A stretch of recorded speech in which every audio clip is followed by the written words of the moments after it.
1970 के दशक में शुरू हुए टफ लव रिहैबिलिटेशन प्रोग्राम के तहत दुनिया में 100 से ज्यादा फैसिलिटीज बन चुके हैं जो बच्चों की नशा मुक्ति पर काम करते हैं। वो किसी सरकारी रेगुलेशन के अंतर्गत नहीं आते और अब तक उनमें 40 बच्चों की जान जा चुकी है। फिल्म के शुरुआत में हम देखते हैं कि एक रात 2 आदमी डैनी नाम के लड़के के बेडरूम में घुसते हैं और उसे हथकड़ी बांधकर अपने साथ ले जाते हैं। वो अपने पेरेंट्स से मदद मांगता है, पर वो कहते हैं कि ये उसकी भलाई के लिए किया जा रहा है। दूसरी तरफ हम एक लड़की सोफी को देखते हैं जो एक स्टोर में चिल्लाकर तमाशा कर रही है और चीजें भी फेंक रही है।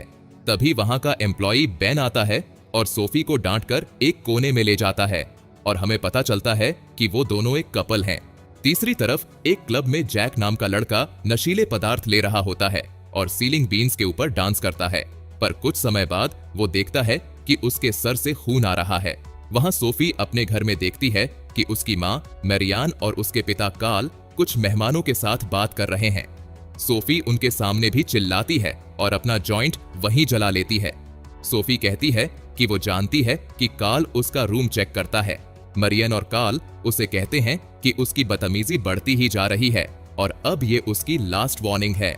सोफी और बेन जब एक पार्टी में किस कर रहे होते हैं तब सोफी बेन से शादी करने की इच्छा बताती है ताकि वो अपने पेरेंट्स से दूर रह पाए। बेन कहता है कि वो तो अभी माइनर्स हैं।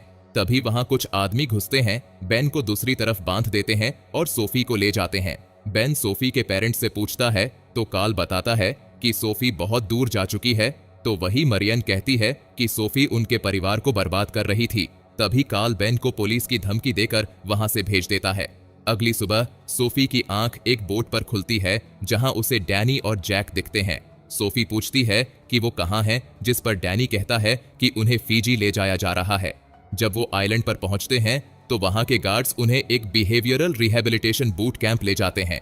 वहां सिक्योरिटी हेड लोगन और उसकी टीम उन सबका वेलकम करती है और उनके पैरों में एक सेंसर बांध देती है जिससे कोई उस जगह से भाग ना पाए। तैर के भागना वैसे भी नामुमकिन है क्योंकि आइलैंड बहुत दूर है। इसके बाद उन तीनों रिक्रूट्स को एक पत्थर से बांध दिया जाता है जहां उन्हें रात भर ठंड और समुद्र का सामना करना पड़ता है। अगले दिन लोगन और उसकी टीम उन्हें खोलती है और आर्थर, जो उस जगह का चीफ है, उन्हें एक बचकानी स्पीच देता है। जब जैक आर्थर को इंसल्ट करता है तो आर्थर उसके पैर पर छड़ी से मारता है। आर्थर उसे कहता है जैसे उन्होंने अपने पेरेंट्स को तकलीफ दी है वैसे ही उन्हें भी पत्थर से बांधकर तकलीफ दी जा रही है। तभी जैक कुछ जेल सरीखे सेल्स देखता है जिस पर सिक्योरिटी उसे मारकर वहां से ले जाती है। सोफी और डैनी देखते हैं कि यहाँ सभी कैंपर्स काम करते हैं और एक कोऑर्डिनेटर उन्हें जगह दिखाती है और यहाँ के तौर तरीके सिखाती है। वो कहती है कि हर नया कैंपर ब्लैक पहनता है, फिर जैसे जैसे प्रोग्रेस होती है वो येलो और अंत में व्हाइट पहनने लगता है, उस कोऑर्डिनेटर जैसे जो कि 2 महीने में घर चली जाएगी। कैंप में जैक के बाल काट दिए जाते हैं और सोफी को ट्रीना नाम की लड़की उसका यूनिफॉर्म देती है। इसके बाद आर्थर की बहन रोंडा सोफी की तलाशी लेती है कि कहीं उसने नशीले पदार्थ तो नहीं छुपा रखे हैं। वहां बेन मरियन से मिलता है और मरियन उसे कहती है कि वो ये सब सोफी की भलाई के लिए कर रही है, पर बेन उसे कहता है कि सोफी को लगता था कि उसके पिता के मरने के बाद मरियन उसकी परवाह नहीं करती। मरियन इमोशनल हो जाती है और बेन को बता देती है कि सोफी साउथ पैसिफिक के सेरेनिटी बूट कैंप में है। बेन उस फैसिलिटी के बारे में रिसर्च करता है और यहाँ सोफी अपने रूटीन में लग जाती है जिसमें पढ़ाई, काम, गंदा खाना जैसे टॉर्चर्स होते हैं। व्हाइट शर्ट्स वाले कैंपर्स काम नहीं करते, वो सिर्फ दूसरों पर नजर रखते हैं। जो भी मिसबिहेव करता है उसे सेल में डाल दिया जाता है। एक दिन सारे कैंपर्स एक टेंट में एक साथ होते हैं जिसके बीच में ट्रीना खड़ी है और आर्थर उससे पूछता है कि वो यहाँ क्यों है। जब वो कुछ नहीं कहती तो और लोग उसे धक्का देने लगते हैं और इंसल्ट करते हैं। कोई कहता है कि वो नशे करती होगी तो दूसरा कहता है कि बहुत लड़कों के साथ सोती होगी। अंत में ट्रीना रोते रोते कहती है कि उसके पेरेंट्स उसके ऊपर रिलीजन फोर्स करते थे, इसलिए उसने अपने दोस्त के साथ शर्त लगाई कि कौन ज्यादा लड़कों के साथ सो सकती है। ट्रीना ने एक रात में 8 लड़कों के साथ समय बिताया ताकि कोई एक ट्रीना पर ध्यान दे, क्योंकि उसके पेरेंट्स तो उस पर कभी ध्यान नहीं देते।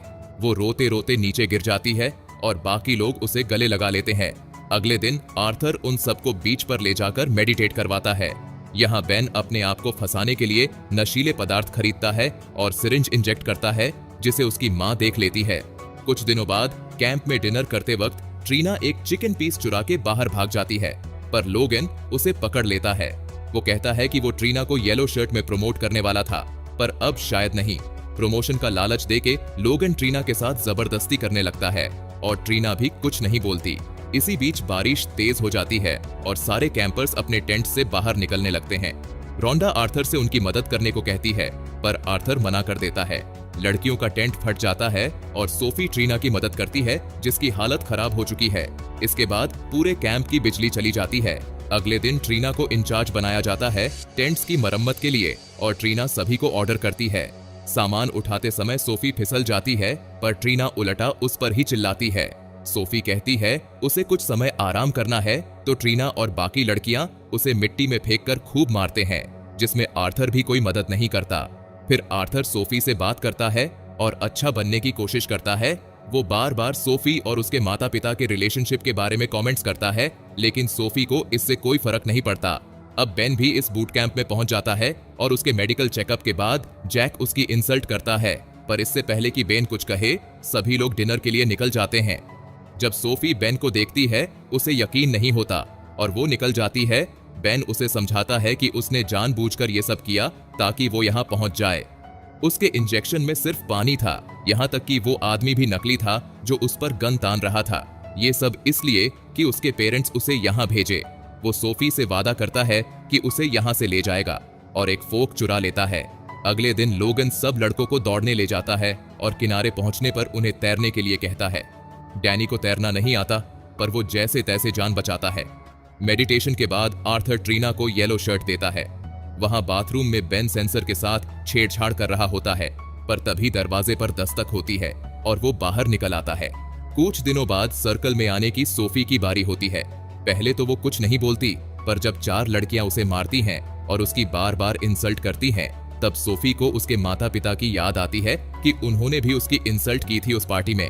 फाइनली सोफी रोने लगती है और कहती है कि उस दिन उसने माफी मांगने के बहाने पार्टी में सबके सामने ये कह दिया था कि कार्ल रोज उसके रूम में जाता है।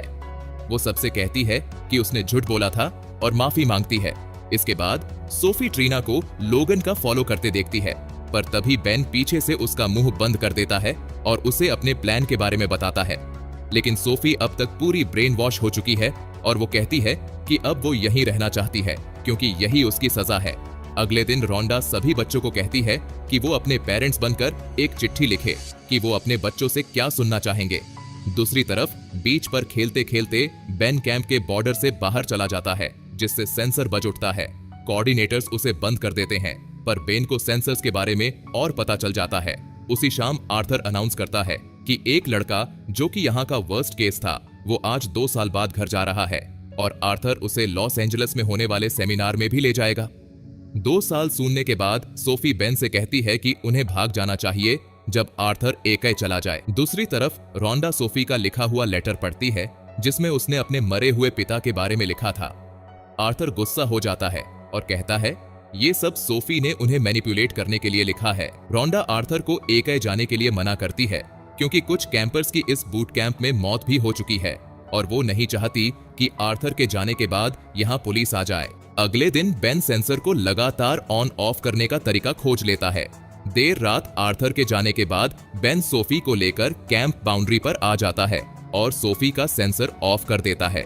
अलार्म एक्टिवेट नहीं होता और वो आर्थर के ऑफिस में अपनी चीजें वापस लेने जाते हैं। इसके बाद वो झाड़ियों से होकर बीच तक पहुंचते हैं और बोट के सहारे वहां से भाग जाते हैं। वहां आर्थर लॉस एंजलिस के सेमिनार में अपने कैंप की सिर्फ अच्छी वीडियोस दिखाता है, जैसे मेडिटेशन और जॉगिंग। इस सेमिनार में बेन के माता पिता भी हैं और वो आर्थर के सामने सोफी पर इल्जाम लगाते हैं। आर्थर को शक होने लगता है और वो लोगन को वार्न करता है। दूसरी तरफ बेन और सोफी की बोट डूबने लगती है, पर वो किसी तरह किनारे तक पहुंच जाते हैं।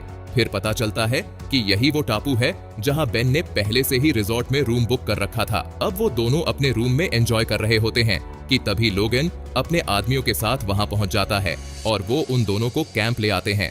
अब दोनों को अलग अलग सेल्स में डाल दिया जाता है और आर्थर सब कैंपर्स का नाश्ता और ब्रेक्स बंद करा देता है, क्योंकि सभी को ये सीख जाना चाहिए कि कैसे किसी एक की गलती की सजा भी सबको भुगतनी पड़ेगी।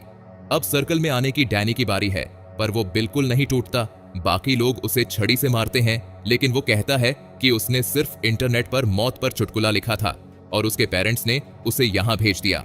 फिर डैनी आर्थर से कहता है कि वो यहाँ बच्चों को ठीक करने का बस ढोंग कर रहा है, तभी उसे गुस्सा मारकर गिरा दिया जाता है। 2 हफ्तों के बाद बेन और सोफी को उनके सेल से निकाला जाता है। आर्थर बेन से कहता है कि उसने सोफी के रिहैबिलिटेशन को खराब कर दिया, इसलिए उसे 3 दिनों में निकाल दिया जाएगा। तब तक वो सही से रहे या आर्थर सोफी की जिंदगी बर्बाद कर देगा। बेन पहले तो सोफी से बात नहीं करता, पर सोफी के लगातार पूछने पर वो उसे आर्थर से हुई बातचीत के बारे में बता देता है। रात में लोगन ट्रीना से जबरदस्ती करने की कोशिश करता है तो ट्रीना भाग जाती है, पर उसे सोफी देख लेती है।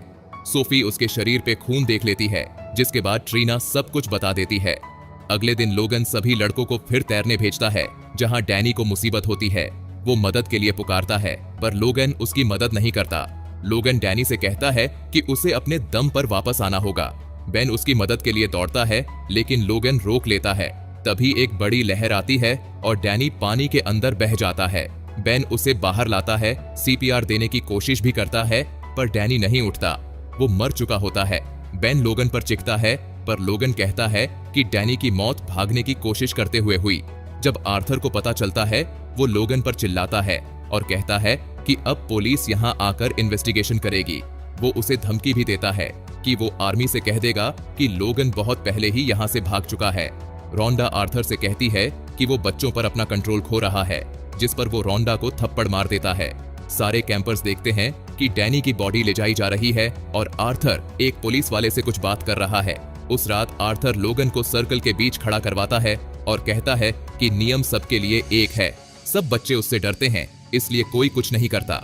अचानक ट्रीना खड़ी होती है और पूछती है कि उसने येलो शर्ट का झांसा और कितनी लड़कियों को दिया है, जिसे सुनकर और लड़कियां अपनी आप बीती बताती हैं। फिर सोफी लोगन को अब्यूजर और मर्डरर कहती है, जिसके बाद सब लोगन को स्टिक से मारने लगते हैं।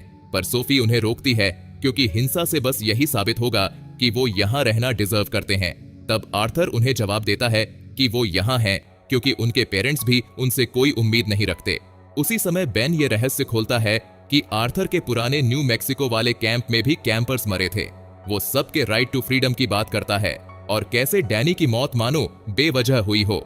सभी उसके साथ हो जाते हैं और कैंप को डिस्ट्रॉय करने लगते हैं, जिसमें लोगन को चोट आ जाती है। कैंपर्स सारे कैंप्स में आग लगाते हैं और कोऑर्डिनेटर्स भी कुछ नहीं करते। लोगन गाड़ी में बैठकर भागने की कोशिश करता है, जबकि पूरा कैंप आग और धुएं से भर जाता है। जब बच्चे लोगन को भागते हुए देखते हैं तो वो उस पर चीजें फेंकते हैं, जिससे उसकी गाड़ी एक टेंट से टकरा जाती है और आग लग जाती है, जिसमें लोगन की मौत हो जाती है। बेन और सोफी मेन बिल्डिंग में जाते हैं, जहां आर्थर बंदूक लिए उन्हें एक स्पीच देता है कि तभी जैक पीछे से आर्थर पर वार करता है। वो आर्थर को मारने ही वाला होता है कि बेन उसे रोक लेता है। तभी मौके का फायदा उठाकर आर्थर शूट करने वाला होता है, पर गोली नहीं चलती क्योंकि रोंडा ने पहले ही गोलियां निकाल ली थी। सारे कैंपर्स मिलकर आर्थर को सेल में डाल देते हैं और भागने लगते हैं। हम देखते हैं कि सारे कैंपर्स आजाद हैं और सेंसर्स बार बार बज रहे हैं।